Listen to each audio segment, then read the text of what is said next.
Hello guys, आप सभी maths के दीवानों का स्वागत है। आज की क्लास के अंदर चैप्टर 3 कंप्लीट हो चुका है, चैप्टर 13 चल रहा है और चैप्टर 4 भी मैंने स्टार्ट कर दिया है। देखो, टारगेट मेरा सिंपल सा है कि टर्म 1 का सिलेबस भी आपका अच्छे से होना चाहिए, क्योंकि 10th में ये बहुत ज़्यादा इंपॉर्टेंट है। ठीक है, तो ये नहीं कि आपका टर्म 1 कंप्लीट हो चुका था, बस टर्म 2 पे फोकस करना है। भाई, टर्म 1 की चीज़ों को भी रिकॉल करते रहना। ठीक है, रही बात एक छोटी सी एनटीएससी को लेकर बच्चों में कन्फ्यूजन। कुछ बच्चे बोल सर हमें एनटीएससी नहीं करना है। अरे भाई, एनटीएससी कोई ऐसा कोर्स नहीं है कि आप कुछ एक पर्टिकुलर डायरेक्शन जा रहे हैं। एनटीएससी सिंपल है, स्कॉलरशिप टेस्ट जैसे कि अलग अलग कोचिंग करवाती हैं, ये इंडियन गवर्नमेंट करवाती है। सिंपल स्कॉलरशिप टेस्ट है जिसमें आपका 9th का सिलेबस आएगा, आपका 10th का सिलेबस आएगा। उस सिलेबस के बेस्ड पे आपको एक एग्जाम देना है। अगर आप इंडिया के टॉप 2000 बच्चों की रैंक में आ जाते हो तो आपको पर मंथ गवर्नमेंट कुछ मनी देगी एज अ स्कॉलरशिप, बस। ठीक है, इसके और बेनिफिट हैं वो हम डिटेल में बताएं, लेकिन बेनिफिट बहुत हैं। आप किसी कॉलेज में, अच्छे कॉलेज में एडमिशन लेना चाहते हो और आपने वहाँ दिखा रखा है कि हम एनटीएससी क्लियर हैं, तो इसका मतलब क्या होगा, वो आपको प्रेफरेंस देंगे। ठीक है, अगर आप इंडिया के टॉप 2000 बच्चों में आ गए तो आप मान के चलो कि आप वैसे ही क्रीम में आ गए, तो आपको 2 साल जम के मेहनत करनी है 9th और 10th में। इसलिए अपना टर्म 1 का सिलेबस भी आपको अच्छे से प्रॉपर नोट्स बनाते हुए करना, जिसका टर्म 1 हो चुका वो भी। ठीक है, चैप्टर नंबर 4 में आज मैं आपको इंट्रोडक्शन देने वाला। चैप्टर में हम करेंगे क्या क्या, कुछ चीज़ें ऐसी हैं जो 8th की चीज़ें काम आएंगी, यहाँ पे बहुत काम आएंगी। 8th का जो चैप्टर था आपका इक्वेशन वाला चैप्टर, वो मोस्टली बच्चों का वीक रह जाता है। ठीक है, वो नॉर्मल ऑफलाइन डेज होते हैं ना, जो नॉर्मल डेज कोरोना से पहले वाले दिन थे, उनकी बात कर रहा हूँ। उन दिनों में भी वो चैप्टर वीक रह जाता है, इक्वेशन को देख के डरते हैं। तो आप मान के चलना कि ऑनलाइन एजुकेशन वाले टाइम में तो उस चैप्टर में बहुत बच्चों का वीक रह गया होगा। टेंशन नहीं लेना है, जितना उस चैप्टर का काम यहाँ पे आएगा वो मैं बिल्कुल बेसिक से बताऊँगा। ठीक है, तो हम क्या करने वाले हैं, एक बात और, इस चैप्टर में 2-3 चीज़ें ऐसी भी आने वाली जो मैं ऑलरेडी चैप्टर 3 में कवर कर चुके, जैसे कि equation of a line parallel to x axis perpendicular to y, equation of line parallel to y perpendicular to x, 2 line के बीच का डिस्टेंस निकालना, ये हम ऑलरेडी चैप्टर 3 में आपको कवर करा चुका हूँ। ठीक है, तो यहाँ उसको दोबारा बताने की नीड नहीं है, जस्ट आपने अभी कंप्लीट ही किया है। तो इस चैप्टर में क्या होने वाला है, तो देखो चैप्टर का नाम समझो पहले तो, लीनियर इक्वेशन इन 2 वेरिएबल। मतलब इस चैप्टर में जो हम इक्वेशन की बात करेंगे, पहली बात वो लीनियर होगी।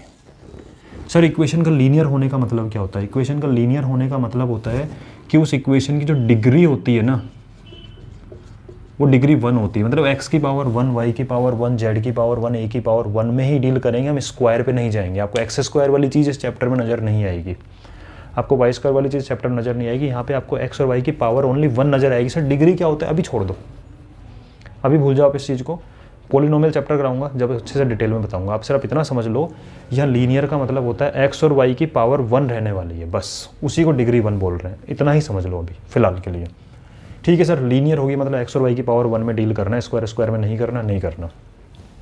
2 वेरिएबल का मतलब, अब तक आपने 8th क्लास तक पढ़ा था, तो आप एक सिंगल वेरिएबल होता था किसी भी क्वेश्चन में, क्या तो एक्स होता था ओनली, या ओनली वाई होता था। हाँ, दोनों साइड में इक्वल के दोनों साइड भी रखा होता था, एक्स ए होता था, एम होता था, पी होता, लेकिन सिंगल वेरिएबल होता था एक क्वेश्चन में। यहाँ पे एक क्वेश्चन में 2 वेरिएबल आएंगे, एक्स भी आएगा, वाई भी आएगा, समझ रहे हो। तो बस चैप्टर का नाम का मतलब यही कि आपको ऐसी इक्वेशन से डील करना है, ऐसी इक्वेशन के साथ खेलना है जो कि लीनियर होगी, मतलब पावर 1 होगी वहाँ पे, और जिनमें 2-2 वेरिएबल होंगे। सीखेंगे खेलना आराम से। ठीक है, अब इसके लिए आपको किस किस बेसिक्स की नीड है, वो सब मैंने चैप्टर में क्या क्या टॉपिक वाइज आपको वीडियो बनेंगे वो पूरा बताया है। हम पढ़ेंगे कि what is linear equation in 1 variable. हम पहले लीनियर इक्वेशन 1 वेरिएबल को पढ़ेंगे, यानी आपका 8th वाला पोर्शन रिकॉल किया जाएगा अच्छे से पूरा डिटेल में। इसको लीनियर क्यों बोलते हैं वो समझाऊंगा, इसको सोल्व कैसे करते हैं वो बताऊंगा, उसकी स्टैंडर्ड फॉर्म क्या होती है। आप लिख लेना इन चीज़ों को, ठीक है, प्रॉपरली इनको भी लिखना, आपको पता रहेगा अच्छा चैप्टर में ये चीज़ होने वाली है। ठीक है, ताकि अगर मैं कुछ मिस कर जाऊँ बाद में कराते टाइम तो आप मुझे मैसेज ड्रॉप करके बोल सकते हो सर ये वाला पोर्शन रह गया है, तो लिखा करो। तो हम लीनियर इक्वेशन 8th का पूरा पोर्शन उठाएंगे अच्छे से, उसमें 1 लेक्चर लग सकता है, 2 लेक्चर लग सकता है, जितना लगेगा पूरा लगा के आपको डिटेल में समझा देंगे इक्वेशन सॉल्व कैसे होती है। फिर हम पढ़ेंगे लीनियर इक्वेशन 2 वेरिएबल होती क्या है, कैसी दिखती है, इसकी स्टैंडर्ड फॉर्म क्या होती है। सर ये स्टैंडर्ड फॉर्म का मतलब क्या है, स्टैंडर्ड फॉर्म मतलब कि एक पर्टिकुलर इसका लुक ऐसा होना चाहिए। ठीक है, उसको स्टैंडर्ड फॉर्म बोलते हैं। अब उससे थोड़ा बहुत टेढ़ा मेढ़ा इधर उधर लुक हो गया तो कोई बात नहीं, लेकिन स्टैंडर्ड तो ये होना चाहिए। ठीक है, फिर इसमें क्वेश्चन कैसे बनेंगे इस टॉपिक से, तो इसके क्वेश्चन आपको पता ही है, 8th का पूरा रिकॉल हो जाएगा। इस टॉपिक में कैसे क्वेश्चन बनेंगे, हम किसी भी गिवन इक्वेशन को स्टैंडर्ड फॉर्म से कंपेयर करेंगे। अच्छा देखो, स्टैंडर्ड तो ये होती है, हमारी ये है, कैसे मिलती जुलती है, यहाँ पे ये रखा हुआ है, यहाँ पे ये रखा हुआ है, यहाँ पे ये रखा हुआ है, ठीक है, उसका यूज़ करके हम ए बी सी की वैल्यू निकाल लेंगे। ठीक है जी, तो ये हम करने वाले हैं इसके अंदर, समझ गए बात को। देखेंगे क्वेश्चन को, ए बी सी की वैल्यू निकालेंगे।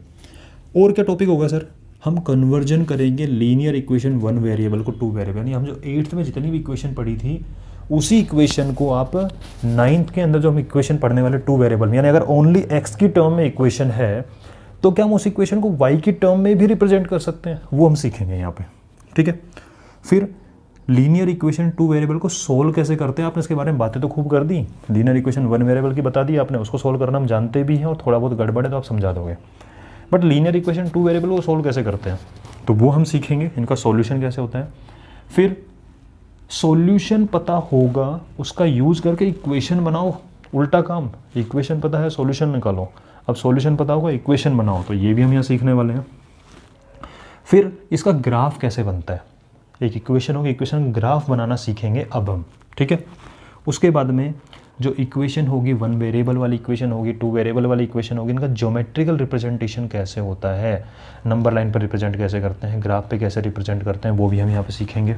ठीक है, फिर हम देखेंगे कि कोई भी एक लाइन है, मान लीजिए ये कोऑर्डिनेट एक्सिस है अपनी, और एक लाइन ऐसे कट करते हुए जा रही है इसको, तो सर ये इसको यहाँ पे कहाँ कट किया, ये कौन सा पॉइंट है, इसने इसको कट किया, कहाँ कट किया, कौन सा पॉइंट है। मान लीजिए ये चीज़ ऐसे हो सकती है।